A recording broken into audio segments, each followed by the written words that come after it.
Good afternoon students.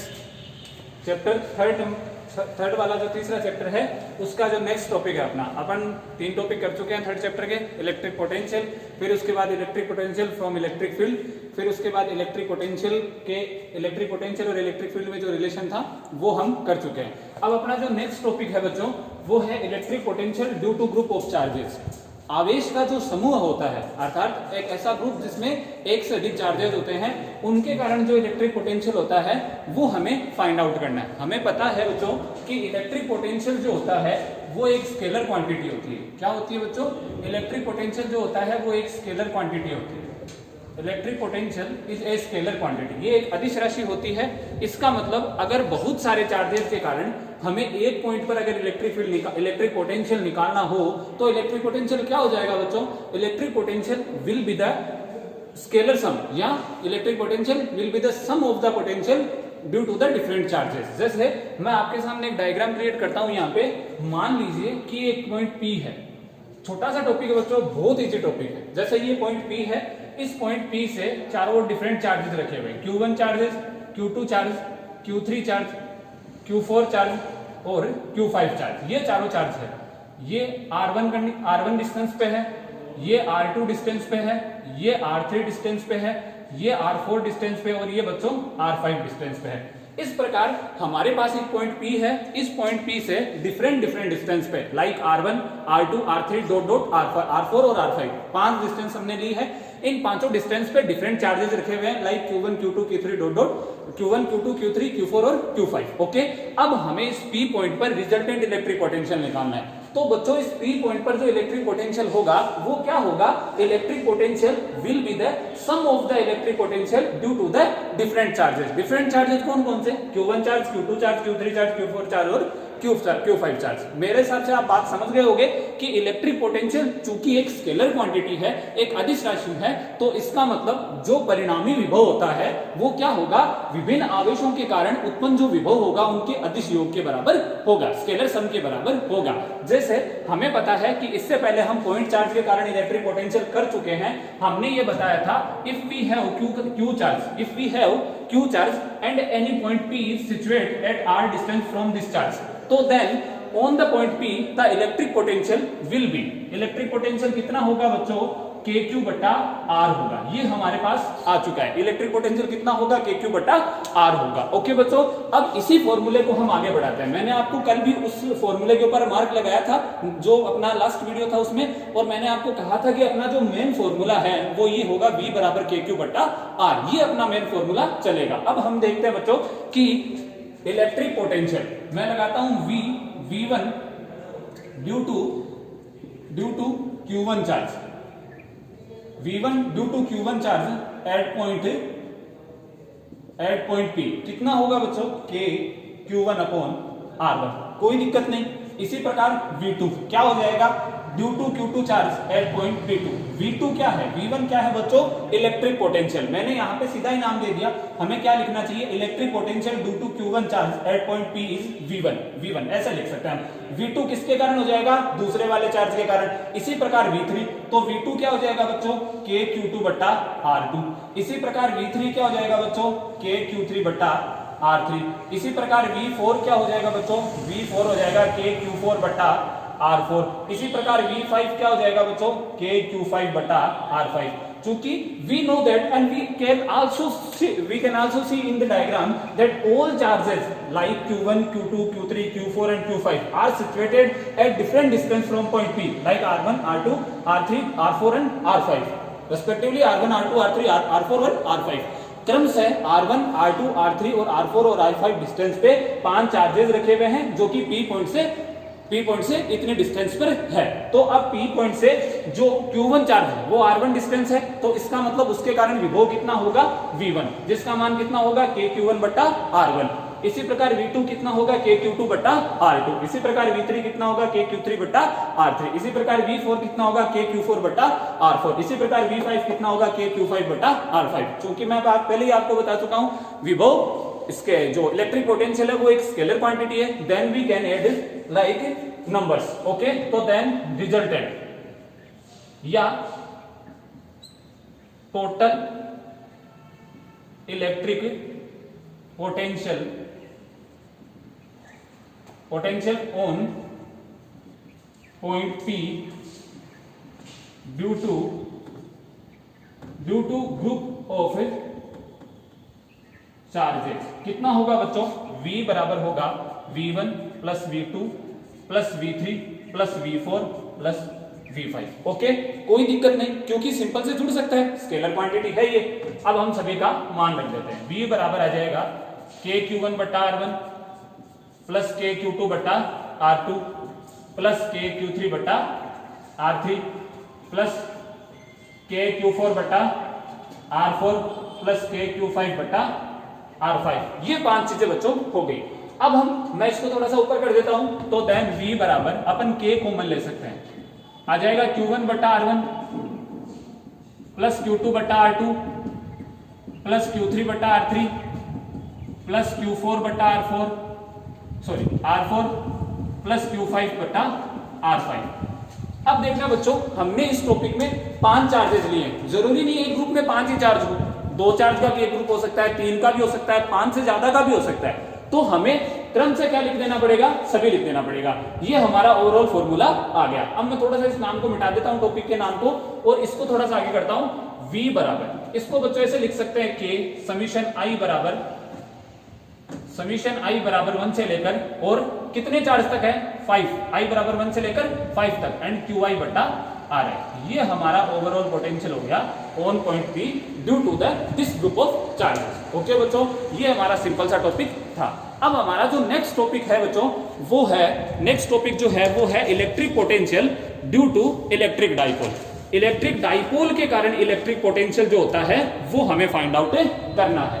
मैं इसको मिटाता हूं, इसको ध्यान से देखना, एकदम सिंपल टॉपिक है। चूंकि हमें पता है कि विभव एक अदिश राशि होती है, तो then we can also add that pole potential due to the different charges like numbers. जैसे हम नंबर्स को ऐड करते हैं, वैसे इन सभी को ऐड कर सकते हैं सिंपल अलजेब्रिक रूल से, because scalar quantity R can be add by simple algebraic rules. Okay, now अपना जो टॉपिक है वो है electric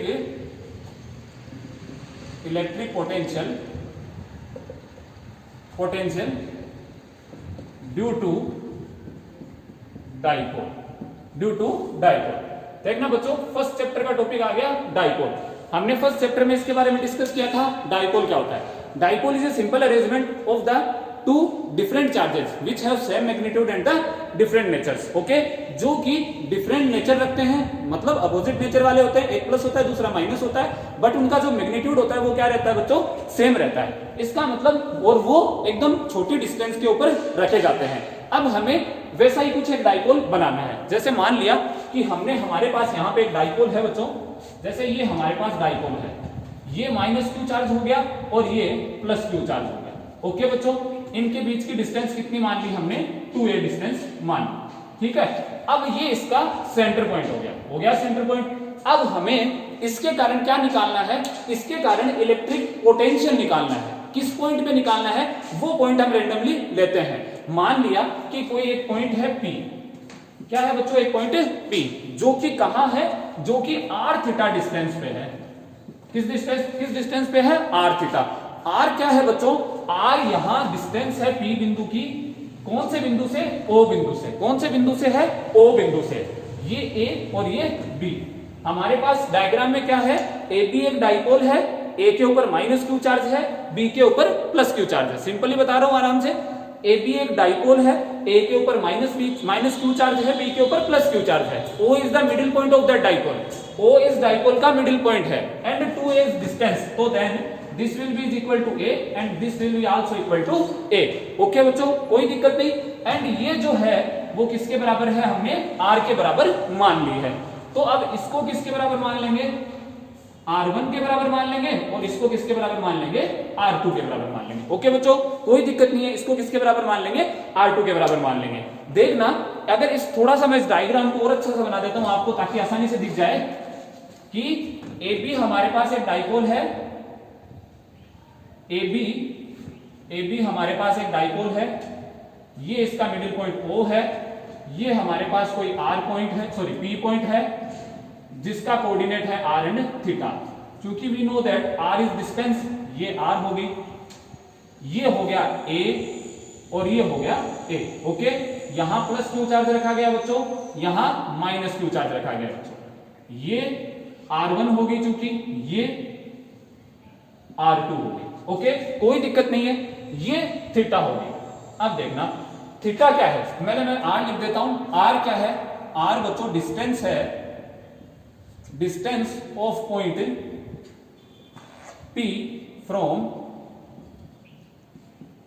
centre point of dipole. सारी चीजें लिख रहा हूं। Distance of point P from the centre point of the dipole. And theta is angle made by OP। OP line के द्वारा एंगल मेड हो रहा है, किसके साथ? With the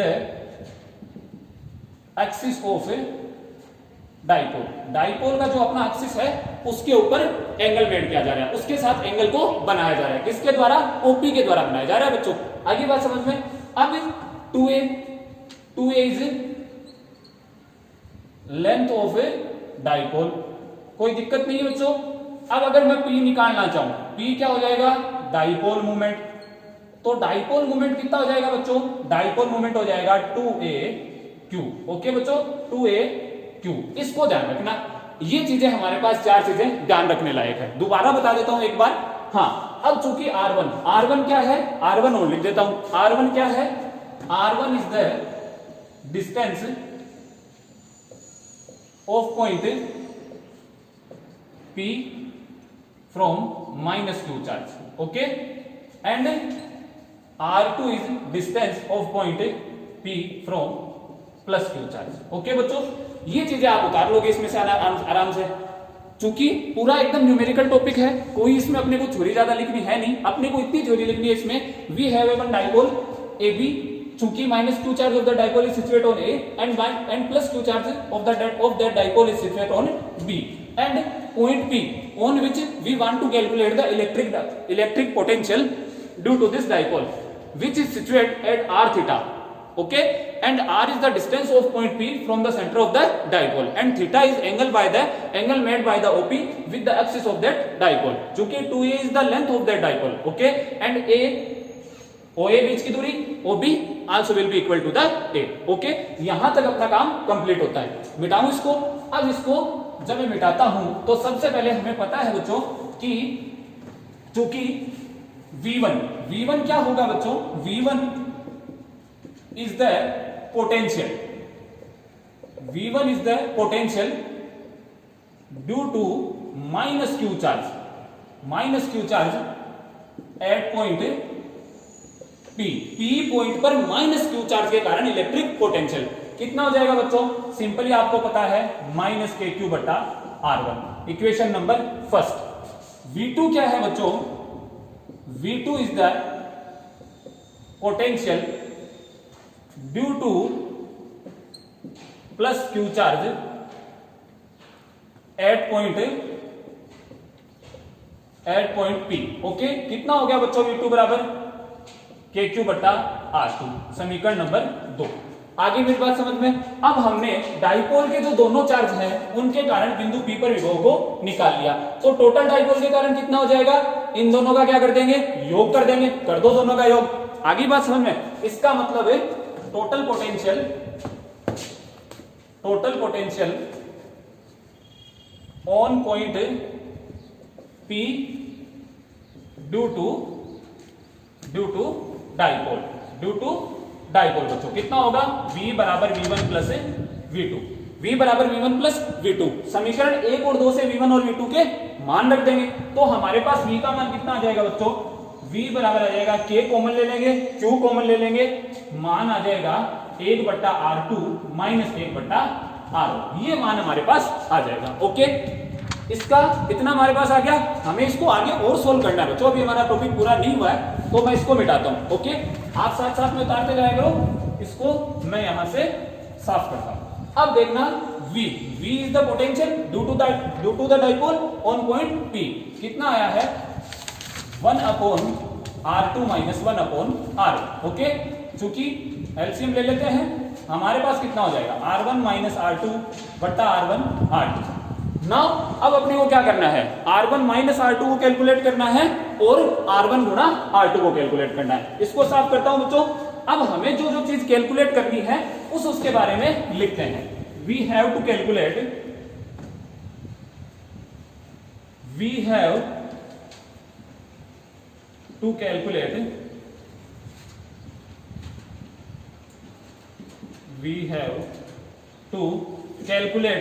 R1 minus R2 and R1 R2। ये दो चीजें हमें कैलकुलेट करनी है।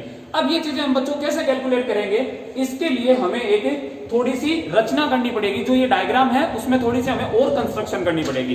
कैसे कंस्ट्रक्शन करेंगे, सबसे पहले इसको थोड़ा पीछे की ओर बढ़ाते हैं। बढ़ा लिया इसको पीछे की ओर। अब यहां से एक परपेंडिकुलर डालते हैं बच्चों, यहां ये मान लिया पॉइंट डी, ये डी पॉइंट है बच्चों। ये कौन सा पॉइंट है, डी।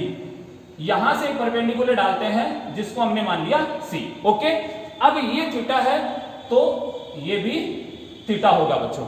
आगे बात समझ में, ये थीटा है तो ये भी थीटा होगा, कोई दिक्कत नहीं। हमने क्या किया, हमें क्या कैलकुलेट करना है, R1 minus R2 and R1 R2, ये हमें कैलकुलेट करना है। जब हमें ये कैलकुलेट करना है तो हमें थोड़ा सा डायग्राम में कंस्ट्रक्शन करना पड़ेगा। ए से परपेंडिकुलर डाला AC, बी से परपेंडिकुलर डाला BD। ओके, अब माना होता है R is greater than A, so much greater than A। R क्या होता है, A से बहुत बड़ा होता है। R जब A से बड़ा हो जाता है तो AP बराबर हो जाता है, AP ऑलमोस्ट इक्वल टू हो जाता है CP एंड जो है वो अपना BP is almost equal to हो जाता है PD। ओके बच्चों, AP किसके बराबर हो जाता है, CP के बराबर हो जाता है, एंड BP किसके बराबर हो जाता है, PD के बराबर हो जाता है। ये चीजें दोनों ध्यान से रखना बच्चों। हमें क्या निकालना था, R1 minus R2 and R1 R2। तो हमने क्या किया, कंस्ट्रक्शन किया। थोड़ा सा कंस्ट्रक्शन दोबारा बता देता हूं। A से परपेंडिकुलर डाला AC, B से परपेंडिकुलर डाला BD।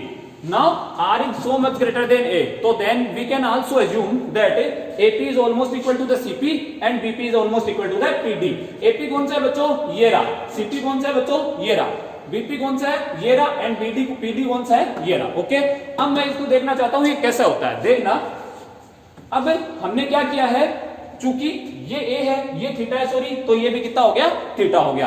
पहले ये थीटा था, ये भी थीटा हो गया। अब देखना R1 वी नो दैट कितना होता है, PC बराबर कितना होता है बच्चों, PC बराबर होता है OP प्लस OC। PC बराबर क्या होता है, OP प्लस OC होता है बच्चों, होता है PC बराबर OP प्लस OC। देखना PC बराबर OP प्लस OC हो रहा है बच्चों डायग्राम में। चूंकि PC बराबर क्या है बच्चों, AP है, तो PC बराबर क्या रख देते हैं, AP। तो AP बराबर क्या आ गया, OP प्लस OC। AP आपको दिखाई दे रहा है क्या है, R1। OP आपको दिखाई दे रहा है क्या है, R। OC क्या है बच्चों, OC देखना, ये अपना एक ट्राइंगल बन रहा है, ये ट्राइंगल बन रहा है, ये भी एक ट्राइंगल बन रहा है अपना। इन दोनों ट्राइंगल में जब आप निकालोगे, क्या चीज निकालोगे आप, एक तो निकालोगे, यहां तो निकालोगे आप BO, और यहां निकालोगे, क्या निकालोगे, OC। जब आप OC निकालोगे तो मैं सीधा लिख देता हूं आपको, from triangle OAC, OC is equals to आएगा A कोस थीटा। ओके बच्चों, क्या आएगा, OC is equals to A cos theta. हालांकि हमें पता है कोस थीटा बराबर क्या होता है, आधार बट्टा कर्ण, लाल बट्टा कक्का से आधार बट्टा कर्ण होता है, बेस अपॉन हाइपोटेन्यूज होता है। यहां पे हम उस उलझन में नहीं पढ़ने वाले हैं, हमें सीधा क्या करना है, OC is equals to A cos theta. अब देखना, चूंकि AP किसके बराबर है बच्चों, AP बराबर है R1 के, OP बराबर किसके है, R के। मान रख देते हैं, R1 क्या आ जाएगा बच्चों, R plus A cos theta. ये मान याद रखना बच्चों, R बराबर क्या, R1 बराबर क्या आ जाएगा, R plus A cos theta. इसी प्रकार चूंकि लाइक दैट, इसी प्रकार क्या आ जाएगा, R2 बराबर आ जाएगा बच्चों R minus A cos theta. अब ये आपके पास एक टास्क है कि R2 बराबर R minus A cos theta कैसे आया। सेम की सेम कंडीशन आप करोगे। अब की बार हमने पहले ये अप्लाई कर लिया, अब की बार आप इसको अप्लाई करके करोगे। क्योंकि मैं आपको बता देता हूं, R2 बराबर कितना आ जाएगा, R minus A cos theta आ जाएगा। तो अब R1 बराबर R plus A cos theta, R2 बराबर R minus A cos theta. हमें चाहिए क्या, R1 minus R2 and R1 R2। तो अब बच्चों इन चीजों को ध्यान रखते हैं, इन चीजों को मैं मिटाता हूं और इन दोनों को मैं यहां लिखता हूं। R1 बराबर कितना आ जाएगा R plus A cos theta, R2 बराबर कितना आ जाएगा R minus A cos theta. Okay बच्चों, इन सारी चीजों को मैं नीचे वाली को मिटाता हूं। ध्यान देना, बहुत अच्छी चीज है, बहुत अच्छी, बहुत सिंपल डेरिवेशन है। R1 minus R2, R1 minus R2 कितना हो जाएगा R plus A cos theta minus R, और माइनस माइनस हो जाएगा बच्चों प्लस। ओके, R से R कैंसिल आउट, कितना आ जाएगा 2a कोस थीटा, कोई दिक्कत नहीं। R1 R2 कितना हो जाएगा R plus A cos theta गुणा R minus A cos theta, गुणा करोगे a plus B A minus B, A square minus B square, तो R square minus A square cos square theta. Okay, चूंकि we know that R is so much larger than A, तो then R square is also so much larger than A square, तो then R square minus A square cos square theta is almost equal to the R square. R square minus A square cos square theta बराबर कितना हो जाएगा almost equal to the R square, तो then इसको किसके बराबर कर देते हैं R स्क्वायर कर देते हैं। तो ये दोनों मान हमारे पास आ जाते हैं, R1 minus R2 is equals to 2a cos theta, R1 R2 is equals to R square. ये दोनों मान हम कहां पुट कर देते हैं, इसमें पुट कर देते हैं बच्चों। ओके, सिंपल सा डेरिवेशन है, थोड़ा सा वीडियो को अच्छी तरीके से देखना। इसको मिटाता हूं और इन दोनों के मान रखता हूं, तो v बराबर क्या आ जाएगा बच्चों KQ 2a कोस थीटा बट्टा R1 R2 कितना आ जाएगा R स्क्वायर। v चूंकि हमने लिखा है वीडियो में शुरुआत में P बराबर 2a Q, ये रहा 2a और Q, P रख देते हैं इसको, KP कोस थीटा बट्टा R स्क्वायर। ओके बच्चों, आगे बात समझ में, यहां अपना मेन फॉर्मूला क्रिएट हो जाता है v बराबर KP कोस थीटा बट्टा R स्क्वायर। अब इसमें कुछ थोड़ी बहुत कंडीशन आती है, मैं वो कंडीशन आपको अगले वाले वीडियो में बताना चाहता हूं, क्योंकि हमारा वीडियो काफी बड़ा हो गया आज का, और इसमें एक डेरिवेशन है जो मैं आपको थोड़ी सी मैंने आपको जल्दी बताई, लेकिन इस डेरिवेशन में कुछ ज्यादा चीजें हैं नहीं करने के लिए। चूंकि मैंने आपको एक चीज टास्क के रूप में बताया है, R2 को फाइंड आउट करना है, जो मैंने आपको उत्तर बता दिया उसका कि R minus A cos theta आएगा। कैसे आएगा, you have to find out. Okay, अब जब हम अंत में आएंगे तो हमारे पास आएगा v बराबर KP कोस थीटा बटा R स्क्वायर। यहाँ पे जो P पॉइंट था वो था R थीटा डिस्टेंस पे, चूंकि हम P पॉइंट की अलग अलग पोजीशन लेंगे। मान लिया P पॉइंट कहां आ जाए, एक्सिस पर आ जाए, P पॉइंट कहां आ जाए, इक्वेटोरियल लाइन पर आ जाए, P पॉइंट थीटा पॉइंट पर ही रहे, तो क्या क्या होगा वो हम कल वाले थोड़े से वीडियो में पहले उसका डिस्क्राइब करेंगे और फिर अपन नेक्स्ट टॉपिक पर चलेंगे। इसको वीडियो को ध्यान से देखना, ये टॉपिक अपने बोर्ड एग्जाम के लिए मोस्ट इंपोर्टेंट टॉपिक है बच्चों इस चैप्टर का। Okay, thank you.